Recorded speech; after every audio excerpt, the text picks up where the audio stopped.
اللہ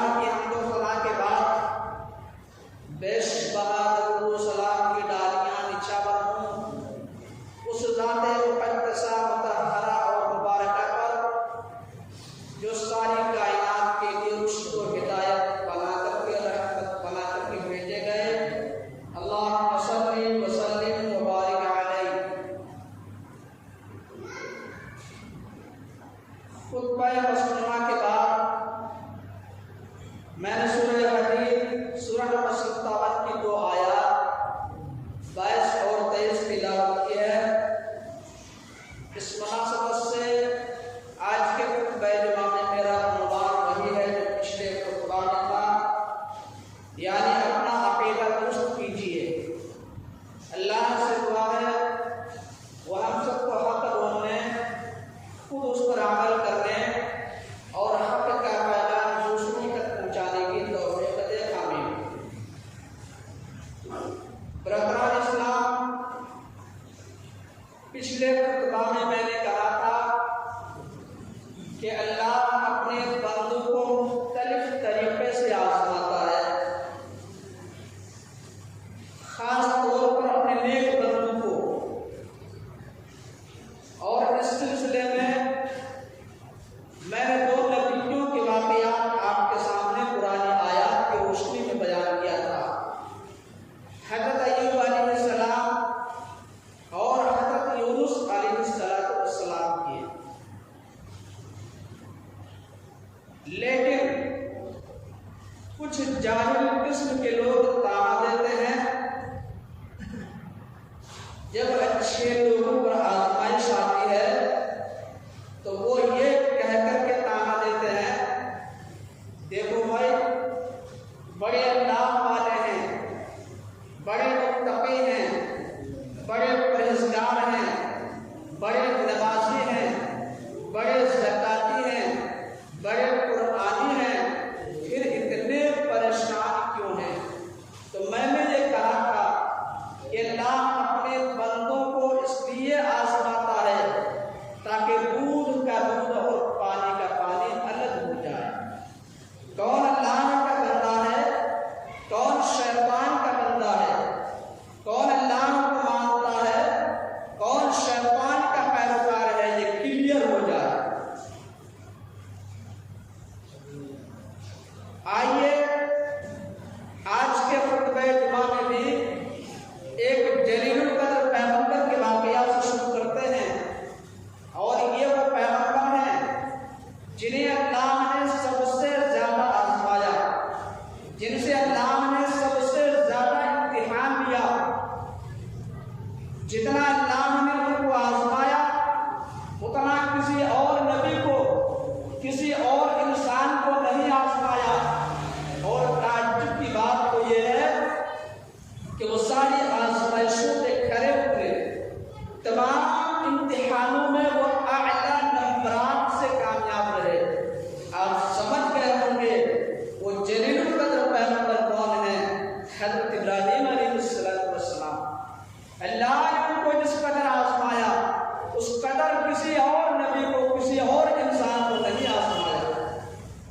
حضرت ابراہیم علیہ السلام کو جن آزمائشوں سے دو چار ہونا پڑا، ان میں سے ایک آزمائش یہ بھی تھی کہ آپ کو زندہ آگ میں ڈال دیا گیا۔ اللہ اکبر۔ میرے بھائیوں، میں نے کہا تھا کہ جاہل لوگ تانا دیتے ہیں جب اچھے لوگوں پر کوئی مصیبت آتی ہے۔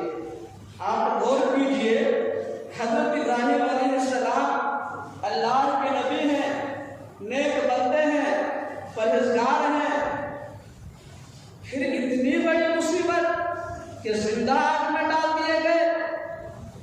کیوں بھائی؟ اس لیے کہ اللہ اپنے نیک بندوں کو زیادہ آزماتا ہے۔ شاعر کہتا ہے، بے خطر کود پڑا آتش نمرود میں عشق، بے خطر کود پڑا آتش نمرود میں عشق، عقل ہے بہوے تماشائے لبِ باہ بھی۔ یعنی عقل میں یہ بات آ ہی نہیں رہی ہے کہ کیسے آگ میں ڈال دیے گئے، جبکہ اللہ کے خلیل ہیں، اللہ کے نبی ہیں، اور اس سے بھی زیادہ تعجب کی بات تو یہ ہے کہ اس آگ میں ڈالے گئے جس آگ کے بارے میں یہ بتایا جاتا ہے کہ وہ آگ اتنی تیز تھی، اس آگ کا ٹیمپریچر اتنا ہائی تھا، اس آگ کا ٹیمپریچر اتنا بڑھا ہوا تھا کہ اس کے کئی میل اوپر سے اگر کوئی پرندہ بھی گزرنے کی کوشش کرتا تو وہ پرندہ بھی اس میں جھلس کر کے گر جاتا اور اس کا قیمہ بن جاتا۔ لیکن حضرت ابراہیم علیہ السلام کا ایک بال ہی نہیں جلا۔ حفاظت کرنے والا کون؟ اللہ۔ اسی لیے اللہ نے کہا وَقُلْنَا يَا نَارُ كُونِي بَرْدًا وَسَلَامًا عَلَىٰ إِبْرَاهِيمَ، سورۃ الانبیاء سورہ نمبر 21 آیت نمبر 6 میں اللہ نے کہا، ہم نے کہا اے آگ تو ابراہیم پر ٹھنڈی ہو جا اور سلامتی والی بن جا۔ آپ غور کیجیے میرے بھائیوں، اللہ نے صرف سلامتی والی بننے کے لیے نہیں کہا، اللہ نے صرف ٹھنڈی ہونے کے لیے نہیں کہا، کیونکہ ٹھنڈ سے بھی بہت زیادہ نقصان ہوتا ہے۔ آپ کو یقین نہیں آتا تو ٹھنڈ کا موسم شروع ہونے والا ہے، ٹھنڈ کا موسم آنے والا ہے۔ آپ اخبارات میں پڑھیں گے، آپ ٹیلی ویژن میں دیکھیں گے، آپ سوشل میڈیا کے ذریعے سے سنیں گے کہ فلاں جگہ اتنے لوگ ٹھنڈ سے ختم ہو گئے۔ اس سے پہلے بھی جب ٹھنڈ کا موسم آیا آپ نے اخبارات میں پڑھا ہوگا، آپ نے ٹیلی ویژن میں دیکھا ہوگا، آپ نے سوشل میڈیا کے ذریعے سے سنا ہوگا کہ فلاں جگہ اتنے لوگ ٹھنڈ کی وجہ سے ختم ہو گئے۔ تو ٹھنڈ سے بھی نقصان ہوتا ہے، اس لیے اللہ نے کہا کہ اے آگ تو ابراہیم پر ٹھنڈی ہو جا اور سلامتی والی بھی بن جا، تاکہ میرے خلیل میرے نبی صحیح سالم رہے۔ اللہ اکبر۔ میرے بھائیوں ذرا غور کیجئے، اللہ اپنے نیک بندوں کی کس طریقے سے حفاظت کرتا ہے، اللہ اپنے نیک بندوں کی کس طریقے سے مدد کر رہا ہے۔ آپ ذرا غور کر کے دیکھیے، اللہ نے کبار نے کہا تھا آج بھی ہو جب براہیم سائمہ پیدا، آج بھی ہو جب براہیم سائمہ پیدا، آج کر سکتی انداز پولیس کا پیدا۔ آج ہم اور آپ حالات کا رونا رو رہے ہیں کہ ہمارے اوپر اتنا ظلم ہو رہا ہے، ہماری مسجدوں کو ٹارگٹ بنایا گیا، کئی مسجدوں کو توڑ دیا گیا، کئی مسجدوں کو ڈھا دیا گیا۔ بابری مسجد اس کی زندہ مثال ہے، اس کے بعد بھی کئی مسجدوں میں کیس چل رہا ہے، مقدمہ چل رہا ہے۔ اسی طرح حال ہی میں ایک نیا مسئلہ چھیڑ دیا گیا ہے، یعنی ہمارے مدارس کو بھی ٹارگٹ بنانا شروع کر دیا ہے، ہمارے مدارس پہ نشانہ لگ چکا ہے اور پتہ نہیں کیا ہوگا آگے چل کر کے۔ اسی طرح کتنی دکانوں کو جلا دیا گیا، کتنے مکانوں کو توڑ دیا گیا، ہماری کتنی ماں بہنوں کی عزت و آبرو کو تاخیر کیا گیا، کتنے لوگوں کو مار دیا گیا، ہمارے کتنے بچے یتیم ہو گئے۔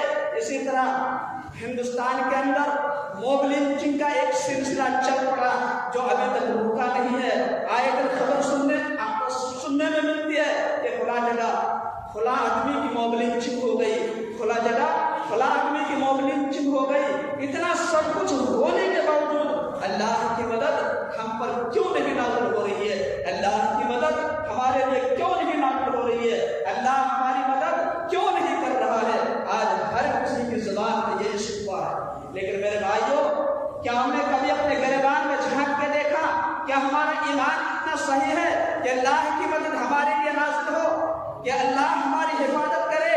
حضرت ابراہیم علیہ السلام نے اللہ کے دین کے لیے سب کچھ قربان کر دیا، اسی لیے اللہ نے آپ کو حکم دیا کہ تو ابراہیم پر ٹھنڈی ہو جا اور سلامتی والی بن جا۔ ذرا دل پہ ہاتھ رکھ کر سوچئے، آج ہم اللہ کے دین کے لیے کون سے قربانی دے رہے ہیں؟ نماز تو ہم پڑھتے نہیں، روزہ تو ہم رکھتے نہیں، زکوٰۃ تو ہم دے نہیں رہے ہیں، اللہ کے گھر کا تو حج نہیں کر رہے ہیں، اسی طرح صدقہ و خیرات نہیں کر رہے ہیں، غرباء فقراء مساکین کی مدد نہیں کر رہے ہیں، ہمارا کیریکٹر صحیح نہیں ہے، ہمارا اخلاق صحیح نہیں ہے، ہمارا عقیدہ درست نہیں ہے۔